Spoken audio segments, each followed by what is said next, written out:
Who's Donald Trump's best friend? Everybody seemed sort of shocked when, at least for a few days, a couple weeks back, it seemed to be his fellow New Yorker, Chuck Schumer, who also happens to be leader of the Democrats in the Senate, who would normally therefore be known as the enemy in any other recent Republican White House. But as we all know, this isn't any normal White House, Republican or otherwise. So what do his supporters think of this dance with the Dems? Well, you might be surprised. This time on Poll Hub. Let's get started. And hi, everybody. This is Poll Hub. I'm Jay DeDapper. And I'm Lee Miringoff, director of the Marist College Institute for Public Opinion. And this time, we're not in Poughkeepsie. We are in New York City. How come? Well, Poll Hub every now and then goes on the road, and this time we're in the Big Apple. We have a latest poll out on Mayor de Blasio and his re-election prospects. It's a rout. We'll talk more about that as we get closer to Election Day, because right now there are no surprises. No surprises there. It's funny because you think about off-election years, and I always remember that as a political reporter, one of the things you kind of looked forward to was right after the big presidential election, you had a whole year where there's really nothing to do, except if you live in New York, because you've got the mayor's race and you've got the New Jersey governor race. The only other big race is the Virginia governor's race. So there's no rest for the weary if you're a New York political reporter. And we always found that New York City reporters played the mayor's race sometimes even more than they played the presidential race, because for the presidential race in New York, there's a lot of national reporters, and here this is your own show for New York reporters, if it was a show. But this one's very off-Broadway now. Well, until this president, I'm not sure that we've had a president who's been as big a character as the biggest character mayors of New York. I think maybe we got a race on this time. So let's talk about Donald Trump. Sure. Let's move on to that. Because he made best friends in the last couple of weeks with Chuck Schumer, fellow New Yorker, guys who have spent a lot of time together over the last 25, 30 years in the tabloid cauldron of New York City, right? They know each other. They're very well versed in how each other play ball. And Donald Trump goes out and makes a deal on immigration, apparently, with Chuck Schumer and everybody, pretty much from Democrats, the far left Democrats to the far right Republicans, act totally shocked. Like, what is going on here?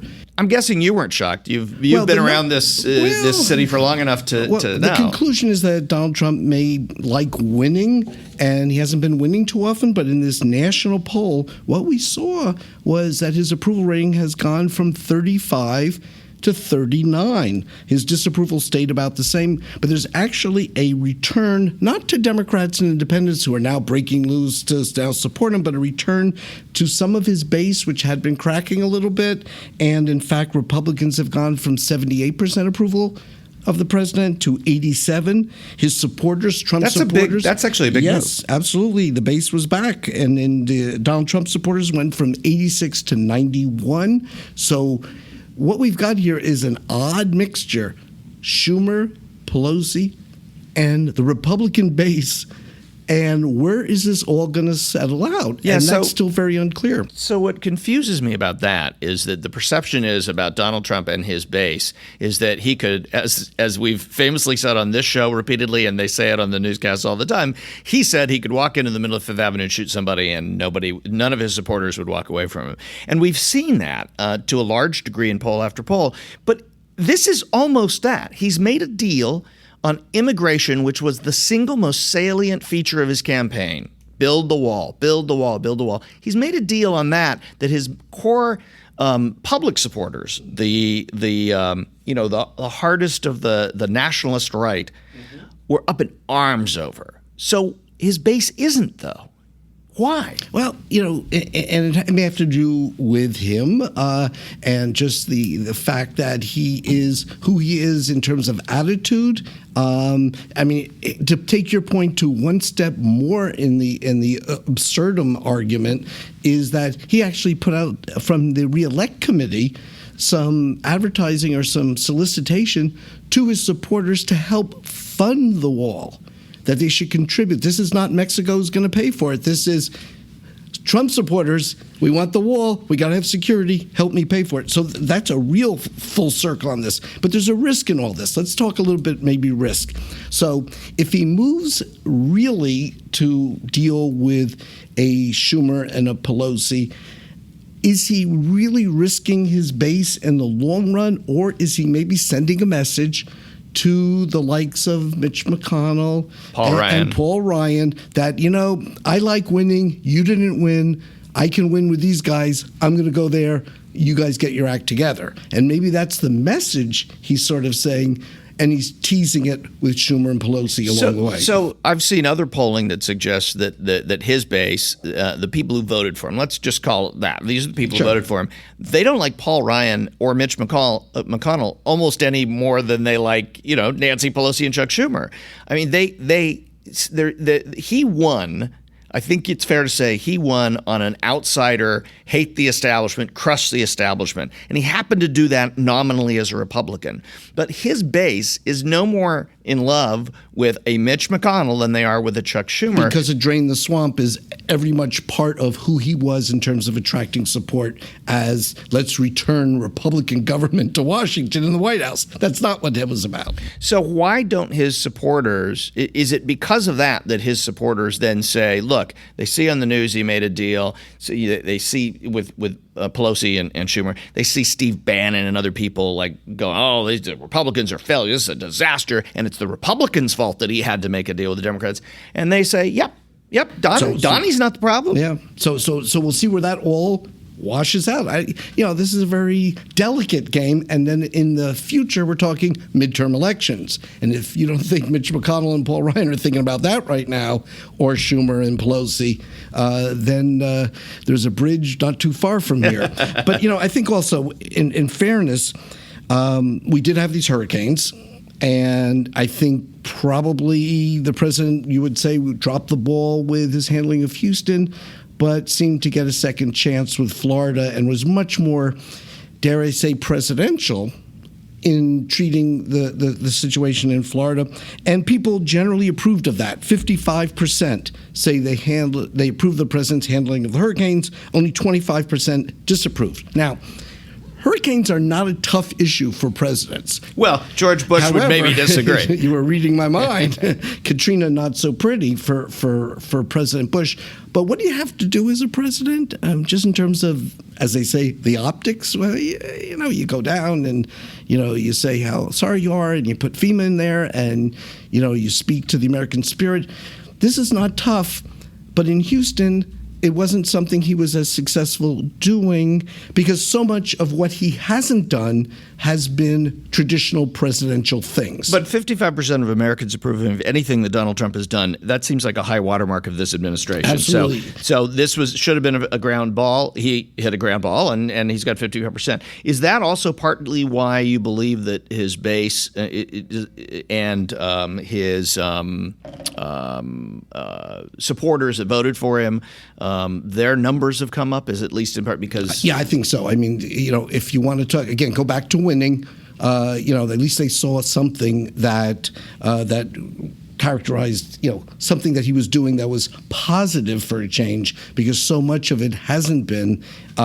Although I may say that in terms of his handling of the hurricanes, the 72% of Republicans and the 72% of Trump supporters who did approve were fewer than he actually has in terms of his overall approval. Right. So he actually did better this time among independents and Democrats. 1/3 of the Democrats actually gave him positive reviews on his handling of the hurricanes. It's the only time that's happened so far. So let's talk briefly about DACA, because that's really the deal that he made with Schumer and Pelosi. So here's the dreamers, the commonly perceived and portrayed as kids who came to this country through no fault of their own, although they came illegally. They've grown up, they're productive citizens, they're in the military, they're this, that, and the other thing, right? And Donald Trump made a deal with the Democrats to after ending DACA and getting on the bad end of that deal in terms of the public perception, to make a deal to then be on the good side of that. What do Americans think of that? And they're very much concerned that DACA would end. So when it comes to that, only 33% are you sort of happy in going in the more conservative direction? Ending DACA. Wrap So it up. 33% support the initial move to end DACA. And 57% say this is not the way to go. This is all the kinds of things that you were talking about of people who were raised here and through no fault of their own are contributing members of the society. And even Donald Trump, about 2 out of every 3 comments he makes on DACA are positive towards keeping it.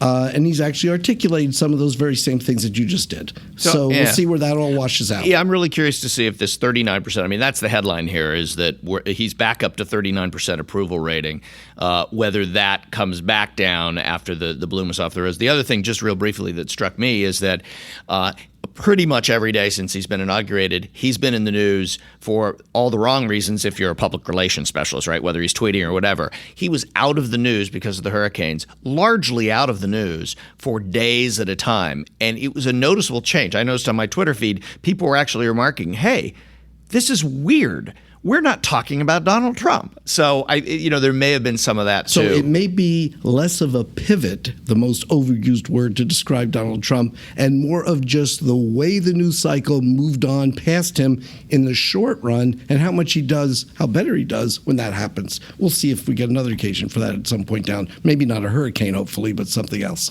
One of the things that is interesting to me about the polling and Marist Poll and having covered you guys as a reporter and now working with you now for so long is seeing the phone room, this room full of phones and computers. And I've been in there on polling nights when people are calling, and I'm pretty sure I could not do that because I can't imagine what happens on the other end of the line. So we have somebody here who's done it, been in the trenches. Brooke, introduce yourself. So I'm Brooke DePalma. I am currently a senior at Marist College, and I've started out as an interviewer, and now I'm a poll assistant. So it's been a ride. So let's talk about the beginning, right? When you were just on the phones. And you polled during the 2016 election, the presidential election? I did, yeah. Yeah, so that must have been pretty intense because you guys did tons of polls, tons of states. Did you walk into the beginning of your shift like with butterflies in your stomach? So at first, my first night, I'll never forget it. Second week, freshman year, all of a sudden they're telling me that I have to call California. And I'm like, how do we even do that? So, immediately hopping on the phone, just getting someone to talk to you and being convincing enough to tell them how they really feel. It's not an easy job, but after a few calls, it's definitely doable. So I know we've talked to others in the operation that have talked about how the training works and stuff like that. Did you feel so you got started? You picked up the phone. You got to get your feet wet. It doesn't matter how much training there is. It's still the first time somebody goes hello. Do you just you didn't freeze? Of course, the first time someone says hello, you honestly just look at the script and you just you just start reading, because what else are you gonna do? You can't say anything but the script, or else it would be biased. And so my first time when I just started talking and just getting a feel for the person, honestly, it was just kind of natural in a weird sort of way. So one of the questions I always get when I mention that we're doing polling, or I'm working with the Marist Poll, or when we were doing polling, we were doing a story on the poll, and when we'd come up and do TV stories on how the poll was made, was, oh my God, what's the worst? Everybody wants to know, what's the worst you ever got? Is there a lot of that where lots of people, I'm sure there's a fair number of hangups. Are there people who are, mean? And are there a lot of them, or is it really rare? There's always going to be that one person that doesn't really want to talk, and you can convince them, tell them, we trust you, we want to hear your opinion, please gain confidence in us, and all that kind of stuff. But at the end of the day, if they don't want to talk to you, they have to hang up on you, get back on the phone, call the next person. But it's when you get that complete, that's when you get excited and want to keep calling. When you went from freshman year to your senior year, and you went from a rookie interviewer, a novice, now to a war-weary veteran here. What have you learned along the way that makes a good caller? What are the qualities that this brought out in you, or when you're evaluating someone, supervising someone now? What do you look for as a good caller? So I think that a good caller just has to be someone that's enthusiastic on the phone, someone that genuinely wants to be sitting in that seat and calling people across country, whether it be at 4:30 in the beginning of our shift or at 11 o'clock at the end of our shift. I think that a good interviewer is a person that's very convincing, very compelling on the phone, someone that's willing to listen, but also directs them back to the survey and moves them along. So you had experiences where people actually you didn't want to get off the phone, right? Yeah. So a 5-minute interview has sometimes gone 20 minutes because a person is just so willing to share how they feel about everything going on in this country, whether that be about the 2016 election or most recently with the mayor election. People want to talk. People want to talk. Yeah, I find, because this is a question I get asked a lot too, because people say, boy, if you ever called me, I don't think I would talk. And yet, I think that what we find in most times is that it's not that people don't want to talk, is they have a lot of opinions and they want to share. And the problem is keeping them within the script.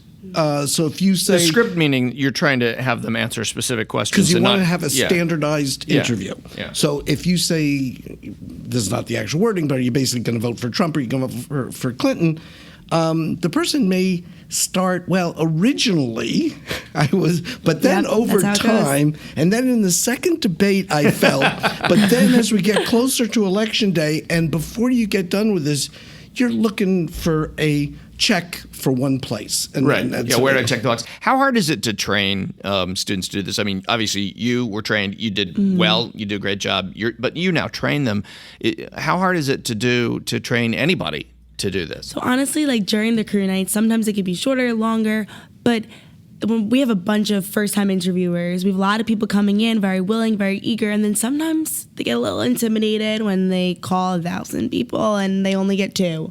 So honestly, you just have to keep looking at them, encouraging them, and then eventually when they do get that call, they want to come back. They want to keep going. And you've also trained, because we talked a little bit before this, some people like me, political journalists, to actually do the work. Yeah. Who was it and how did that work out? Yeah, this is actually a pretty funny story, Brooke. Yeah, so you think that a political journalist like you would be super, advocate on the phone and just be able to hop on, get a call right away, but not even Mark Halperin could get a call right away. So when we had Showtime come in, the circus actually came and did it with us. Mark froze up within the first few seconds. And I was telling him, no, keep going along with the script. It's all right there for you. But it's that moment when all of a sudden you get a little nervous. You must have loved that, though. Is like there's all these 18, 19-year-old kids around, and they're just banging it out, getting the calls done. And here's a guy who's been on TV, half his life, who's been able to speak extemporaneously in front of 1 million people watching TV and in speeches and everything else. And what do I do? That's actually exactly what happened. Did you watch it? Because I looked at Barb, and me and Barb just kind of looked at each other. We go, did that just happen? So it's definitely difficult, but it's doable. There's nothing like the voice on the other end of the line to now put you out of your comfort space, and now you have to really find a new comfort space to work within. But one of the things I think that this podcast can contribute towards is people's understanding that doing public polls is the farthest thing from a bunch of people sitting at the phone dialing and asking a bunch of questions. This is a very systematic, scientific process, and I think that's one of the things that we're alluding to. But before Brooke finished, I would you've had some other neat experiences, and if we can play Welcome to Marist College, and here's one in front of you. Yeah. Talk about some of the things you've done along the way. Yeah, so I think the great part is not only hearing people on the phones, but then going out into the field, and actually as a student, as a 20-year-old student at Marist, just being able to get out there, go to the New Hampshire primary, meet some of the candidates in person, be able to shake their hands, see how political journalists kind of work the system. They go up to the candidates, introduce themselves, speak with them, allude back to the data, see how they're actually doing, and be able to actually experience that has been pretty cool. So what are you going to do when you grow up? Because you're about to graduate. Yeah, so I do want to go into broadcast journalism. That is the goal. And I think that where I'm at right now is definitely getting there. It's a step, but I think working at the Marist Poll, honestly, sometimes people tell you your whole life and you hear some pretty good stories before you get to hang up. So. And currently you're doing some internships, aren't you? Yeah. So right now I'm at WABC, so that's been pretty fun. And I actually got to work at Yahoo over the summer. So it's been an experience bringing everything together. You don't see it happening. As a freshman, I walked in with all these dreams, all these ideas, and now some of them may be happening. So you think Mark Halperin should be concerned about the future of his role on the circus? Maybe. Might give him a run for his money. Well, thanks so much for coming in and sharing these stories. It's great, and good luck to you as you attempt to jump into the crazy world of journalism. Thanks for warning. Speaking from experience, yeah. It's funny when she walked in, she did not expect to do this podcast today. We were talking about this, and didn't expect this day to be the way this day has turned out. And I said, and this is true, then that's exactly what you want if you want to be a broadcaster or any kind of journalist. No day is going to be like you planned. And if it is, it's a boring day, and you're not going to want those kinds of days. Up for the challenge. Cool. All right. Thanks for coming in. Appreciate it. Thanks for having me. Loved being here in New York. Hey, and one other reason you're in New York, we talked about the mayor's race, but the real reason that we're in New York tonight is for someone that we both worked with who is being honored tonight, Gabe Pressman. I hate to use the word legendary because it's so ridiculously overused, but if anybody deserves that honorific, it's the legendary Gabe Pressman, who essentially invented television, local TV news reporting, and then went on to define all of the great characteristics of what makes great local journalism. Not just great TV journalism or great journalism, but great local journalism. What's the event? And let's talk about Gabe a little bit. Well, it's a group, City Limits, that's doing an event which is honoring several people, among whom Gabe is the one that's the attraction for me, and it's a chance to posthumously call attention to his life. And because so many people he interned with him and he mentored over the years, and there was 35 Marist interns who worked with him. Yeah, I think a lot of people don't know the connection between the Marist Poll and Marist College and Gabe. It was Gabe. is not just that you guys provided polls, or he reported on polls that you guys did in covering politics. There was actually a much deeper relationship in putting interns in working with Gabe and his producers, and that was the prize internship. Absolutely, and a lasting memory. And students then later in life, many of whom went into the field or not, stayed in contact with Gabe. But I have, my best, not my best maybe, but certainly the most standout memory I have was the first time I met Gabe Pressman. And I was introduced to him by Tim Russert, who had been recently working with NBC, and he was in New York at that point. And we had just done a 5-state poll. And if I recall, it was on the recession and people digging out and making ends meet and things of that sort. And I talked to Tim about it, and he said, you know what? I think that's a story for Gabe Pressman. And so this was a good answer for me at that point. And so we went down to, I guess, up to the floor at that point. I think it was the 7th floor. And out comes Gabe. And now he says, after I make my pitch, something that, first of all, shocked me, and I think would shock anybody who ever worked with Gabe since or before. I expressed to Gabe what this poll was about, and his response was, okay, but what are the visuals? Now, Gabe Pressman was probably way down on the scale of visuals being the criteria for whether something was newsworthy or not. But I think in many ways that still is the first time is the one that's still perhaps the most memorable. Did he do the story? Yes, he did a shortcut of the story, but it wasn't a whole lot of visuals. I suggest maybe you could go to a supermarket, talk about prices. Here I am now working really hard on this. You wanted to be his producer at that moment. Yes, and we were at that point, as we like to say, country pollsters from Poughkeepsie, and this was Gabe Pressman, who my grandmother said, and this Gabe always hated, but I love to tell him. My grandmother was in Bensonhurst, and when I was a kid growing up, she would look at the TV and see Gabe and say, now there's an honest man. And I think that's probably Well, that is insightful. Insightful and absolutely the truth in every way that you can use the word honesty. The thing that I was, I worked as a competitor of his when I was at ABC, and then alongside him in our political unit as a colleague, working on stories together, working on different angles of the same story. And there's always competition within a news organization, but by and large, we worked on a cooperative basis. But the thing that so impressed me about him, and I was already well into my career. I wasn't a kid. You don't get to New York. You're not a kid when you're starting in a news organization like this.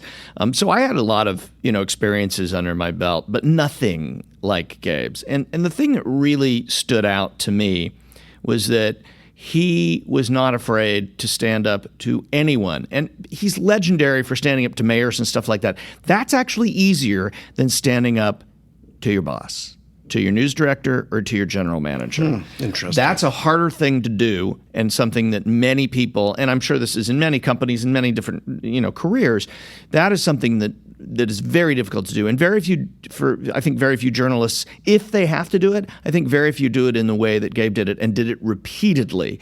When he felt a story was important and needed to be told, he fought all the way to the top. He went all the way, in one case, to the president of NBC. Not NBC News, to the president of NBC. I'm feeling he won that one. And he did. And that's the kind of passion that he had for telling stories. And he wasn't trying to tell stories about, like, the latest Kardashian thing. He was telling important stories about social issues. And he has left a legacy that anybody who works in journalism or in any kind of social justice work, he has left a legacy to follow for anybody. And what he stood for during his lifetime certainly is an issue that hasn't gone away, and that is the freedom of the press, First Amendment, and that was always what he would talk about with politicians and anybody else. It was access, and I suspect at the gate, he was welcomed by Peter Zenger, who probably said, "Good job and welcome aboard." At which point Gabe said, "What do you mean by that?" I got a question on that one. That'll do it for this edition of Poll Hub. Poll Hub is a production of the Marist Institute for Public Opinion at Marist College. And thanks to Zoom for allowing us to use their New York City studios to record this episode. Yeah, and we'd encourage people to send any questions they might have to pollhub@marist.edu. You can always check us out on Poll Hub on social media, the Marist Poll on Twitter, Marist Poll on Facebook, Snapchat, Instagram, and anything else that is invented between now and the next few months that might be a mode of communication. And we'll make sure to get the Marist Poll handle for that. Don't forget also to subscribe wherever you're listening to this or seeing this. Please subscribe. We have a new episode every week, and that way you can keep in touch with us. Thanks. Have a great week, and we'll see you next time on Poll Hub.